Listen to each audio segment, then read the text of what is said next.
हीरापुर गांव के किनारे एक टूटी फूटी झोपड़ी खड़ी थी।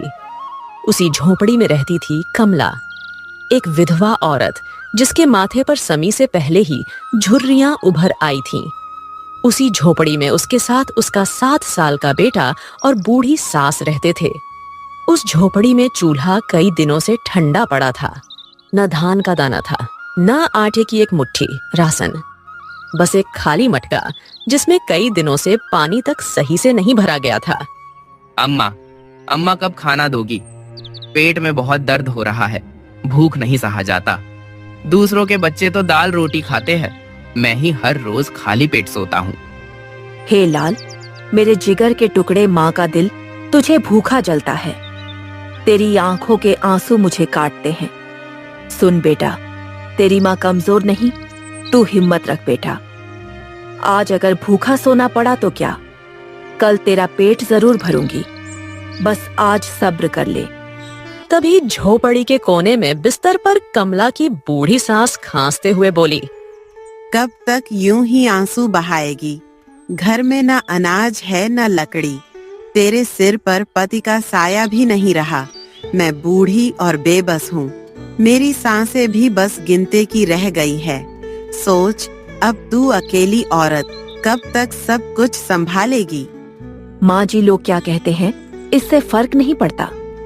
फर्क इससे पड़ता है कि भगवान अभी भी मुझे क्यों परख रहा है।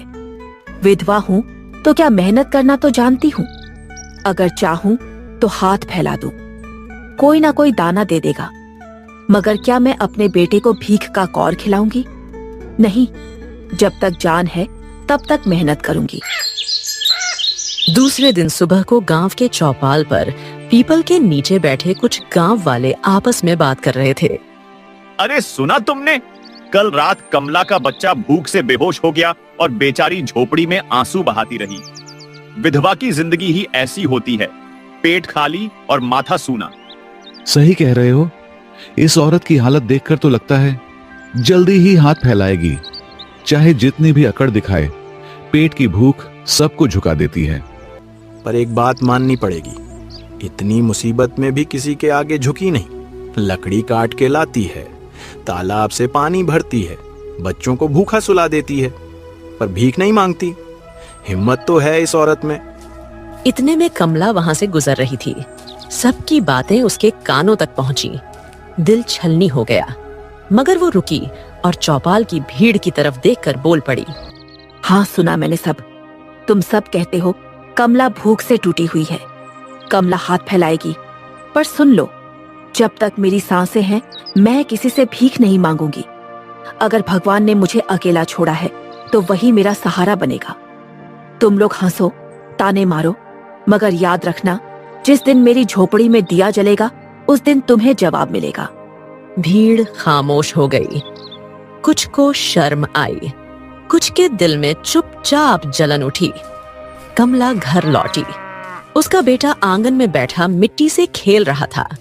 चेहरा उतरा हुआ था, आंखों में थकान साफ थी। कमला उसके पास जाकर बैठ गई।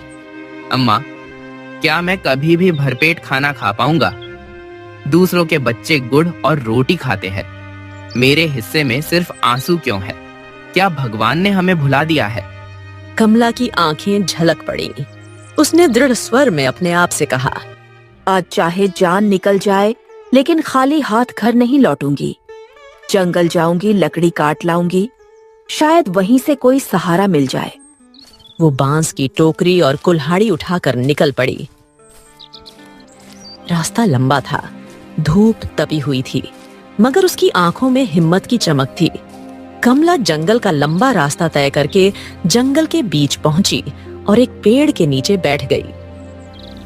हे भगवान, इतना लंबा रास्ता तय किया है, बस थोड़ी सी लकड़ी मिल जाए तो घर लौटते हुए चूल्हा जलाऊं। बच्चा कल से भूखा है, आज उसे कुछ खिलाना ही होगा। उसी वक्त झाड़ियों के बीच से एक अजीब सी करहाने की आवाज आई, जैसे कोई जानवर दर्द से तड़प रहा हो। कमला चौंक कर इधर उधर देखने लगी। ये कैसी आवाज है? कहीं जंगली जानवर तो नहीं, या फिर कोई फंसा हुआ प्राणी? वो धीरे धीरे उस आवाज की ओर बढ़ी। झाड़ियों को हटाया तो सामने का दृश्य देखकर उसकी आंखें फटी की फटी रह गईं। अरे, ये तो हिरन है। कैसी हालत बना दी है तेरी। किस निर्दय ने तुझ पर वार किया। हे भगवती, इसे ऐसे छोड़ना पाप होगा। कमला झुककर हिरन के सर पर हाथ फेरने लगी। तभी हिरन ने कराते हुए अपनी आंखें खोली और अचानक इंसानी आवाज में बोलना शुरू कर दिया। औरत, मुझे मत छोड़, मैं अकेली हूँ। बहुत दर्द है, मेरे घाव से जान निकल रही है। सबने मुझे ठुकरा दिया, शिकारी ने वार किया और भाग गया। अब तू ही सहारा है। कमला के पैरों तले जमीन खिसक गई। उसकी आंखें डर और हैरानी से फैल गईं। अरे बाप रे, हिरन बोल रही है। मैं सपना देख रही हूँ क्या? क्या ये कोई भगवान का खेल है? नहीं औरत, तू सपना नहीं देख रही, मैं सचमुच बोल रही हूँ। मैं कोई साधारण हिरन नहीं। भगवान ने मुझे आशीर्वाद दिया है कि मैं इंसान की भाषा बोल सकती हूँ, मगर इस वरदान के बावजूद कोई मेरा दर्द समझने वाला ना मिला। आज तू आई है तो विनती है, मुझे मरने के लिए मत छोड़, मेरी सेवा कर। तेरे उपकार को मैं कभी नहीं भूलूंगी। कमला की आंखों से आंसू बहने लगे। उसके दिल में दुविधा थी। हे हिरन, मेरा अपना बच्चा भूख से रो रहा है। घर में खाने का एक दाना नहीं है और सांस भी बीमार पड़ी है। मेरे पास इतना सामर्थ्य कहाँ है कि तेरी सेवा कर सकूं, पर दिल कहता है तुझे इस हालत में छोड़ना पाप होगा। अगर मैं लकड़ी बिनकर सीधे घर लौट गई तो घर पर चूल्हा जल जाएगा, मगर अगर तेरी सेवा में समय लगाया तो शायद आज फिर बच्चा भूखा सोएगा। हे भगवान, ये कैसी परीक्षा ले रहे हो? हिरन ने आंखें बंद की और धीमे स्वर में बोली, औरत, भगवान हर दया का हिसाब करता है। आज अगर तूने मुझे सहारा दिया तो कल तुझे सहारा मिलेगा।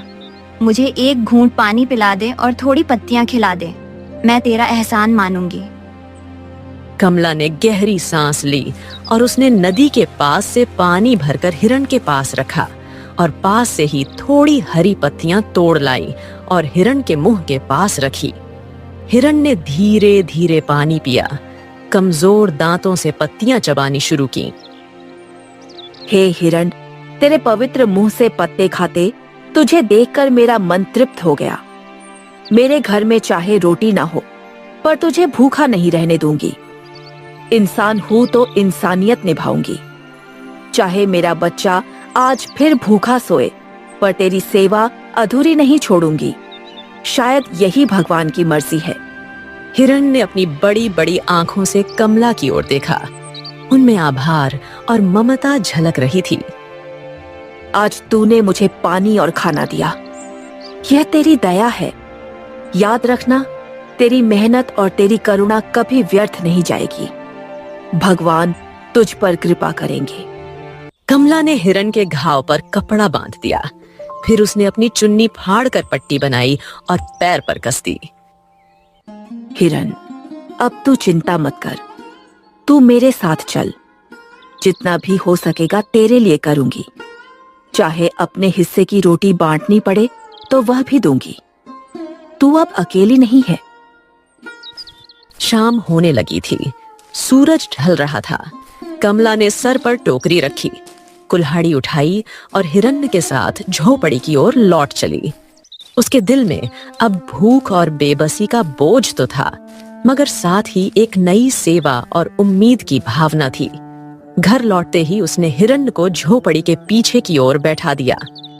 हिरन देखो, अब तेरे चेहरे पर जान लौट आई है।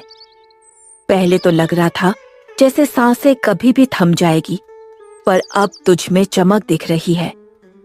मेरे मन को तसल्ली मिलती है जब तुझे खाते देखती हूँ। घर में चाहे चूल्हा ना जले, पर तू भूखी ना रहे, बस यही सुकून है। तेरे हाथों की सेवा ने मुझे नया जीवन दिया है। तूने मुझे अपनाया जबकि तेरा अपना बच्चा भूख से तड़प रहा था। तेरा दिल इंसान से बढ़कर है। मैं तुझे आशीर्वाद देती हूँ। अब तेरे घर में भूख का साया कभी नहीं पड़ेगा। कमला पहले तो चौंकी, फिर उसके चेहरे पर हल्की मुस्कान तैर गई। हिरण, मेरे घर में कभी भी अन्न का दाना नहीं।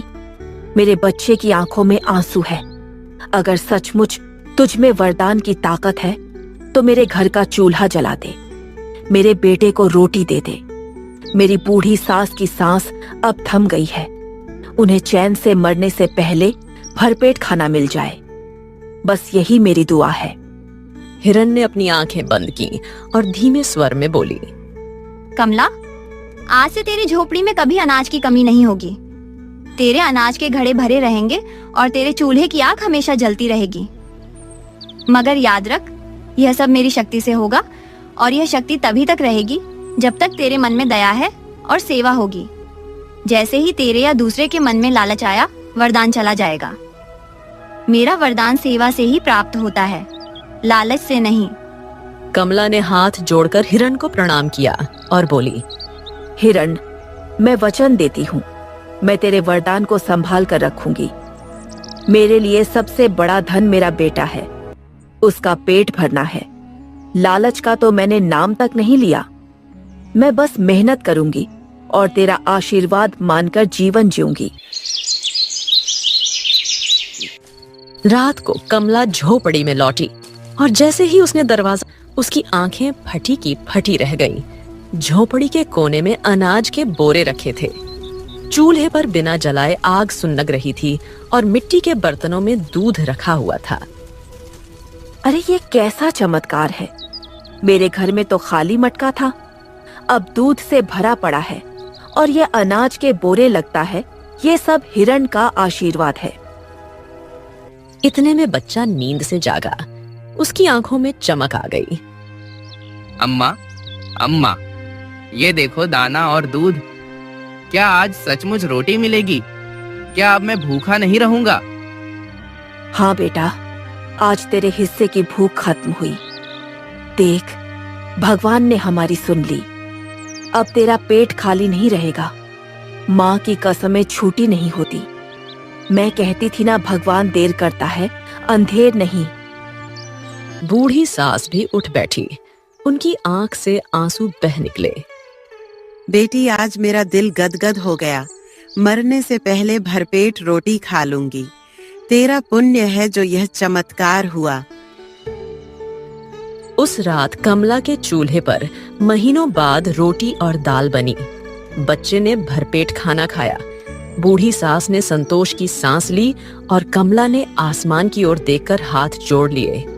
हे ऊपर वाले, तूने मेरी सुन ली। मगर मैं जानती हूँ ये सब वो हिरण की ममता है। जब तक सांस है मैं उसकी सेवा करती रहूंगी। जो वरदान मिला है उसे संभाल कर रखूंगी। कमला की झोपड़ी में अब रोज चूल्हा जलता था। भूखी आंखें अब मुस्कुराने लगी थीं। बच्चा रोज भर पेट खाना खाता और खेलता। बूढ़ी सास के चेहरे पर भी संतोष झलकने लगा। मगर गांव के लोग इस बदलाव को देखकर अचंभित थे। चौपाल पर रोज की तरह चर्चा होने लगी। अरे भाई, ये कमला तो कल तक भूखी प्यासी घूमती थी, अब देखो उसके घर से दूध और रोटी की महक आती है। रोज चूल्हा जलता है। ये कैसे हुआ? होगा जरूर कोई राज। बिना मर्द, बिना खेत खलियान, औरत अकेली और झोपड़ी चमक रही है। जरूर वो कुछ छुपा रही है। नहीं रे, यह तो भगवान की कृपा होगी। विधवा की पुकार भगवान तक पहुंची होगी, तभी तो झोपड़ी में खुशहाली लौट आई। अरे इतना भोला मत बनो। भगवान की कृपा यूं ही बरसती है क्या? जरूर कोई जादू है, कोई चमत्कार छुपा हुआ है। मैं मुखिया होकर यह सब अनदेखा नहीं कर सकता। अगर कमला के पास सचमुच कोई वरदान है तो वह अकेले उसका नहीं, पूरे गांव का है। जो भी भेद है सबके सामने आना ही चाहिए। गांव वाले सहम गए। कुछ ने सर हिलाया, कुछ ने चुपचाप हामी भरी। उसी शाम गांव वाले कमला के झोपड़ी के सामने इकट्ठा हो गए। बच्चा खेल रहा था और कमला चूल्हे पर दाल पका रही थी। अचानक दरवाजे पर भीड़ देखकर वो घबरा गई।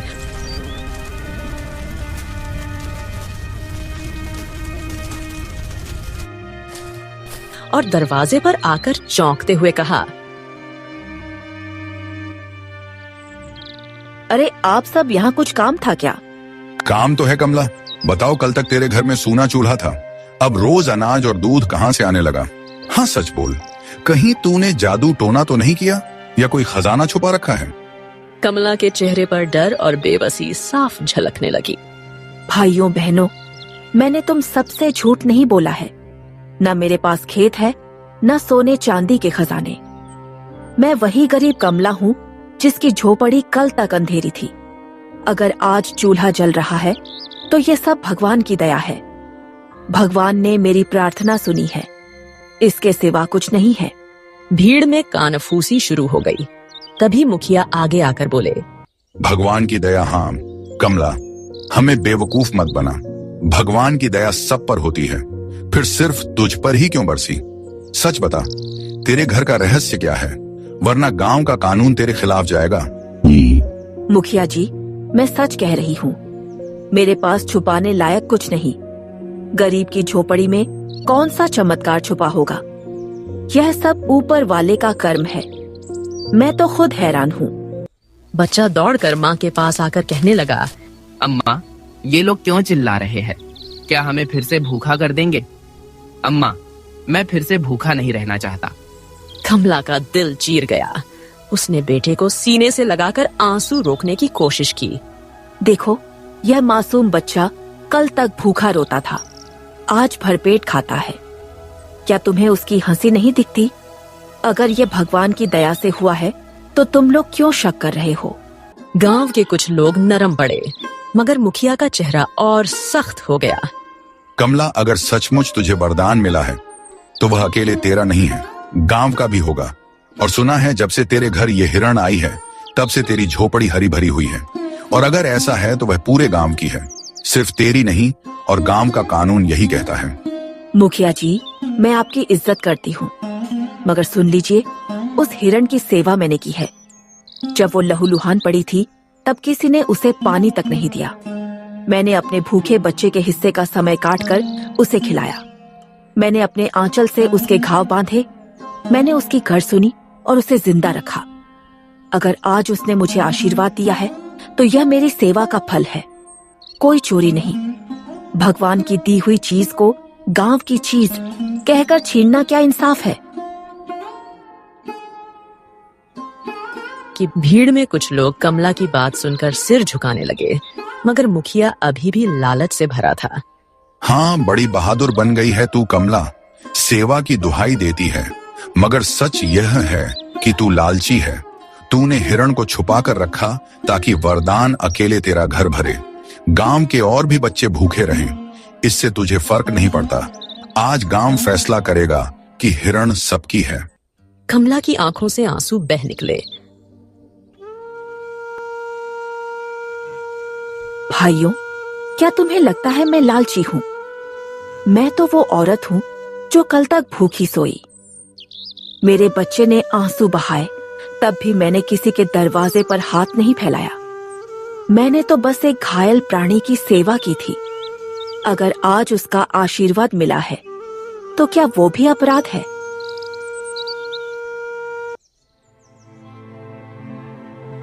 भीड़ में फुसफुसाहट होने लगी। तभी झोपड़ी के पीछे से हिरण धीरे धीरे निकलकर सामने आई। उसकी चाल अब मजबूत थी, आंखों में करुणा झलक रही थी। गांव वाले हिरण को देखकर दंग रह गए। कुछ ने हाथ जोड़ लिए, कुछ के चेहरे पर और लालच चमक उठा। अरे यह तो सचमुच हिरण है। कैसी चमक रही है, जैसे कोई रहस्यमयी हो। यही है चमत्कारी जड़। अगर ये हमारे घर आए तो हम भी धनवान हो जाएंगे। हिरण ने सबकी ओर देखा और इंसानी आवाज में बोली, गांव वालों, सुनो, मैं कोई साधारण हिरण नहीं। भगवान ने मुझे वरदान दिया कि मैं इंसानों की भाषा बोल सकूं और सेवा करने वालों को आशीर्वाद दे सकूं। कमला ने अपनी भूख भुलाकर मेरी सेवा की। उसने आंचल फाड़कर मेरे घाव बांधे, इसलिए मैंने उसके घर भूख का साया मिटा दिया। मगर याद रखो, वरदान सेवा से मिलता है, लालच से नहीं। भीड़ सन रह गई, लेकिन मुखिया फिर भी ना झुका। चुप कर, तू चाहे बोलने वाली हिरण हो, मगर अब तू पूरे गांव की है। तेरी ताकत अब सबके बीच में बटेगी। कमला अकेले तेरे वरदान की मालिक नहीं हो सकती। हिरण की आंखों में आंसू भर आए। उसने सर झुका लिया और दुख भरे स्वर में बोली, अफसोस इंसान कभी नहीं बदलता। जब तक सेवा करता है तब तक उसका दिल साफ होता है, पर जैसे ही वरदान दिखता है उसका दिल लालच से भर जाता है। याद रखो, जहाँ लालच होगा वहाँ मैं नहीं रहूंगी।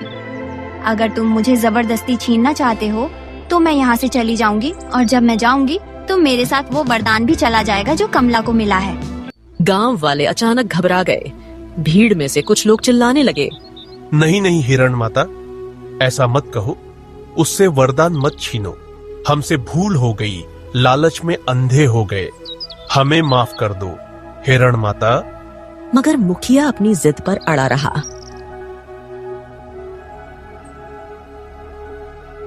तू चाहे जहां चली जा, मगर तेरा वरदान अब सिर्फ कमला का नहीं रहेगा, ये पूरे गांव में बटेगा। ये मेरा आदेश है। इतना सुनते ही हिरण ने आकाश की ओर देखा। उसकी आंखों से आंसू की 2 धाराएं गिरी। अचानक उसके शरीर से तेज प्रकाश निकलने लगा। याद रखो, इंसान का लालच हमेशा उसके विनाश का कारण बनता है। आज मैं इस गांव को छोड़ रही हूँ, पर यहाँ फिर कभी वरदान नहीं बरसेगा। यह कहकर हिरण धीरे धीरे गांव से बाहर चली गई।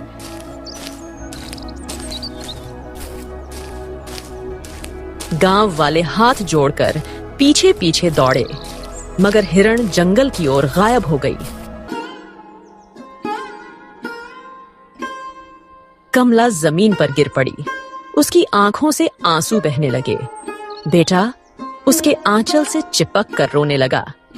हे हिरण माता, मैंने तो बस सेवा की थी, मगर गांव वालों के लालच ने तुझे दूर कर दिया। तू ही मेरा सहारा थी। अब फिर से मेरी झोपड़ी में भूख लौट आएगी, पर मैं तुझे दोष नहीं दूंगी। इंसानियत का वरदान लालच के बीच कभी टिक ही नहीं सकता। गांव में सन्नाटा छा गया।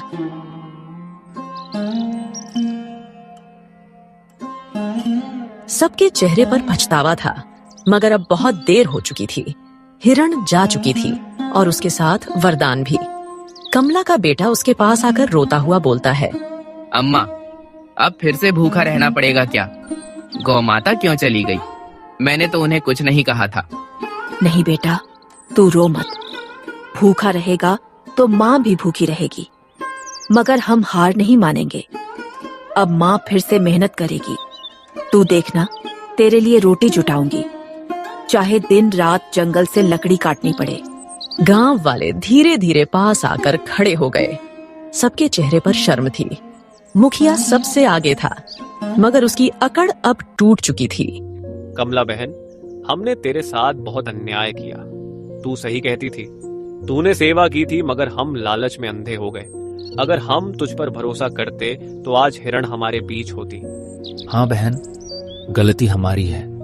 हम सब भूख से डर गए और वरदान को जबरदस्ती बांटना चाहा, पर वरदान तो सेवा का फल होता है, लाठी डंडे से नहीं मिलती।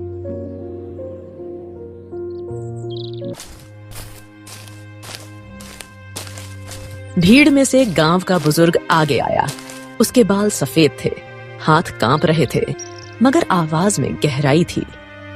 भाइयों बहनों, आज हम सब ने मिलकर अपने हाथों से वरदान खो दिया। सोचो, जब हिरण घायल पड़ी थी तो क्या किसी ने पानी पिलाया? क्या किसी ने पट्टी बांधी? नहीं, सब ने मुंह फेर लिया। और तब कमला ने, जो खुद भूखी थी, अपने आंचल से घाव बांधे उसकी सेवा ने ही वरदान बुलाया। मगर हमने क्या किया? उसकी मेहनत और करुणा पर शक किया। लालच में अंधे होकर वरदान छीनना चाहा। याद रखो, जहां लालच होगा वहां भगवान भी नहीं ठहरते। आज हिरण चली गई, मगर हमें एक बड़ी सीख देकर गई कि दया और सेवा ही असली ताकत है। लालच सिर्फ विनाश लाता है। कमला ने बुजुर्ग की बातें सुनी, मगर उसकी आंखों से आंसू थमते नहीं थे।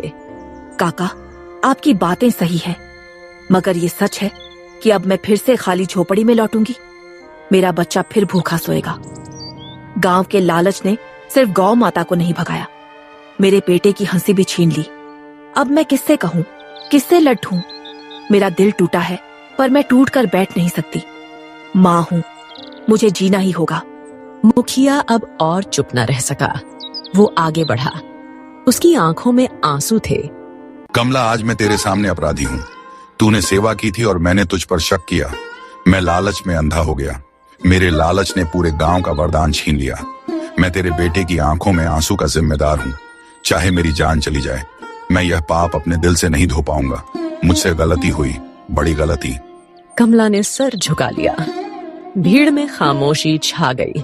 फिर बुजुर्ग ने सबको संबोधित करते हुए कहा, गांव वालों, अब पछतावे का कोई मतलब नहीं। अगर हम अपनी आदतें नहीं बदलेंगे, वरदान लौटे या ना लौटे, पर हमें इंसानियत का रास्ता अपनाना होगा। कमला अकेली औरत है। उसके कंधे पर बेटे और बूढ़ी माँ का बोझ है। अगर हम उसका साथ देंगे तो उसकी झोपड़ी में फिर से रोटी पक सकती है। याद रखो, गांव का असली वरदान वही है जब सब मिलकर एक दूसरे का सहारा बने।